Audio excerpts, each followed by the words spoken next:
हटाकर देखते हैं तो और तेज आंच से अंगार निकलता है। कहते हैं विकार मरे मत जानियो जो भूबल में आग। जैसे भगवान शिव को सती पार्वती जी ने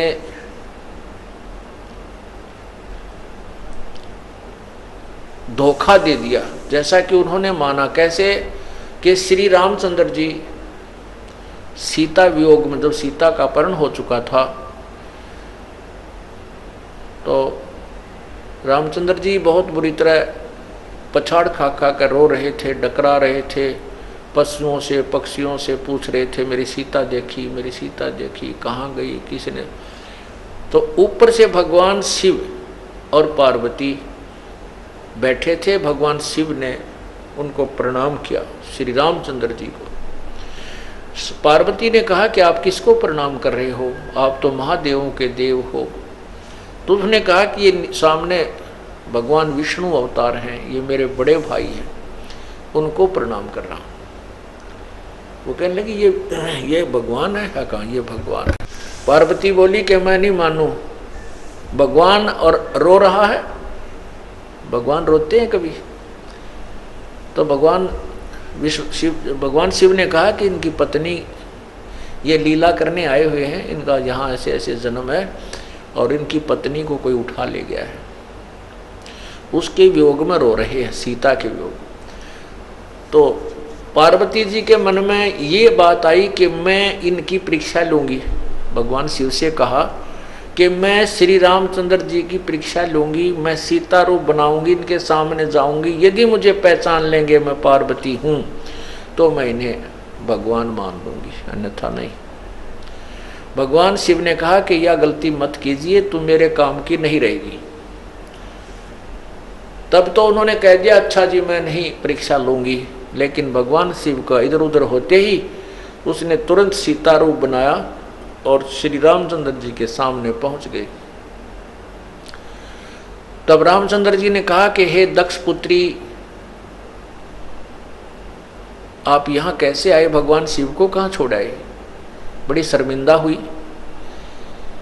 और कहा कि आप सचमुच भगवान हो, प्रभु हो, आपने मुझे पहचान लिया। अब पुण्यात्माओं यहाँ पर देखना, गीता जी में लिखा है तीसरे 7वें अध्याय के 9 से 10 श्लोक में, 9-10 श्लोक में कि मैं विद्वानों का विद्वान और मैं जो है ना बलवानों का बलवान बल और बुद्धिमानों की बुद्धि ये मेरे हाथ में है। जैसे श्री रामचंद्र जी को अपनी पत्नी के विषय में तो पता नहीं, उसको कौन उठा ले गया, और सीता को पहचान लिया ना, उस क्या नाम है पार्वती जी को पहचान लिया कि तू सीता नहीं है, पार्वती है। ये ऐसा ये क्या कहानी है? अब पहले तो ये संत ऋषि जन कह दिया करते तो लीला कर रहे थे, या कि लीला थी भाई, ये कोई नाटक कर रहे थे कि भाई ऐसे करना ही था, बुरा हाल हो रहा है, रो रहे हैं। नहीं, ये काल के हाथ में रिमोट है, जब चाहे ब्रह्मा विष्णु महेश सभी प्राणियों की बुद्धि को ऑफ कर देता है, जब चाहे ऑन कर देता है। भगवान राम की बुद्धि ऑफ कर रखी थी और जब पार्वती परीक्षा लेने गई तो उसकी बुद्धि को ऑन कर दिया काल ने, इस ब्रह्म ने, जो ब्रह्मा विष्णु महेश के पिता हैं। और उधर से जब महाभारत के युद्ध में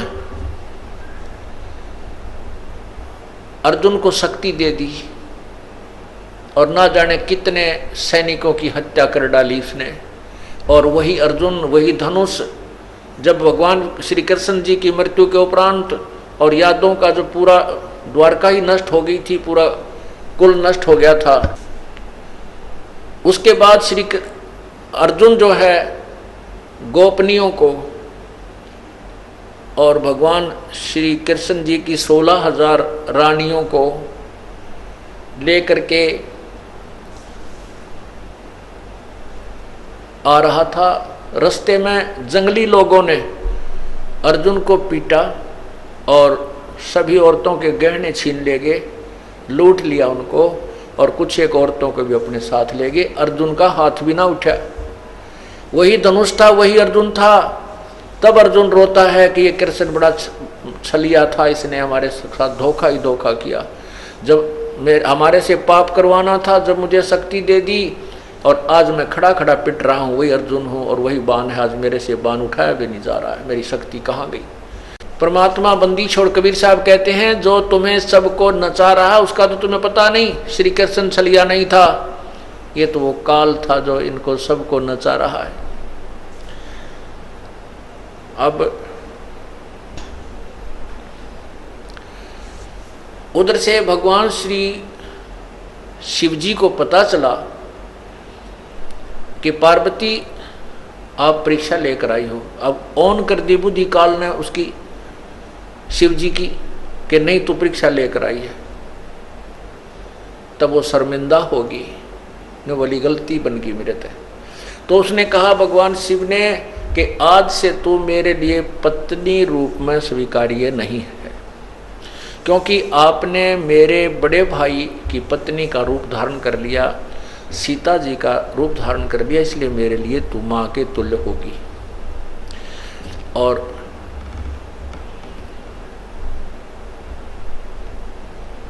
उससे बोलना बातें करना बंद कर दिया। पार्वती ने एक दिन देखा, 2 दिन देखा, 10 दिन देखा, कि फिर वो जान गई कि पक्का हट कर दिया, अब ये नहीं बोलेगा, इसलिए क्यों ना कुछ दिन अपने मायके चली जाऊं, कुछ दिन में ठीक हो जाएंगे ये। अब मायके गई तो वहां क्या देखा, वहां देखा कि राजा दक्ष उनके पिताजी ने एक यज्ञ कर रखी है। उस यज्ञ में सभी को आमंत्रित किया है, ब्रह्मा को, विष्णु को, लेकिन शिव को नहीं बुलाया। अन्य देवता भी बुला रखे। इस बात से उसने जाकर के अपने माता पिता से कहा कि आपने अपने दामाद शिव को क्यों नहीं आमंत्रित किया, हमें क्यों नहीं बुलाया। तो राजा दक्ष ने कहा कि तूने हमारी मर्जी के विरुद्ध शादी की थी, आपने मेरी बेइज्जती की थी। एक गले में नाग डाला हुआ व्यक्ति यहाँ आया, मेरी हंसी करवा दी, और तू मेरी जो ना मर्जी के विरुद्ध, मेरी इच्छा के विरुद्ध सब इच्छा से शादी की थी। तो ऐसे व्यक्तियों को कि मुझे जरूरत नहीं, तू आई क्यों, तुझे बुलाया किसने। इससे अक्षुब्ध होकर के उधर से देखा कि श्री भगवान शंकर मेरे से बात नहीं करेंगे। दोनों तरफ से हिसाब ला करके पार्वती ने सोचा कि राजा दक्ष को भी मजा चखाती हूँ, इसकी यज्ञ को नष्ट करवाती हूँ, भ्रष्ट करती हूँ। हवन कुंड, बहुत बड़े बड़े हवन कुंड, उसमें नरी लकड़ी घेर कर ऊपर तो ये सभा सभा करनी है, चारों तरफ बैठ जा करते, राजा की यज्ञ करते थे, डूंडा ठा देते, कौन सा गर्ते डालना था। तो नरा घी घेरो तो पूरा भट्ट बड़ा था। तो पार्वती जी ने उसके अंदर छलांग लगा दी, अपना जीवन लीला समाप्त कर दी, आत्महत्या कर ली। उधर से जब श्री शंकर जी को पता चला, भगवान शिव को पता चला, तो वो आए और राजा दक्ष का सिर काट दिया।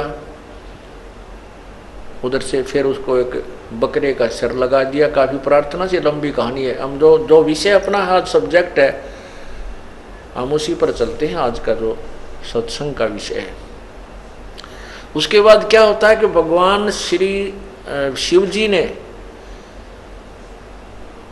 देखा कि पार्वती कहाँ है, कौन से कुंड में गिरी है।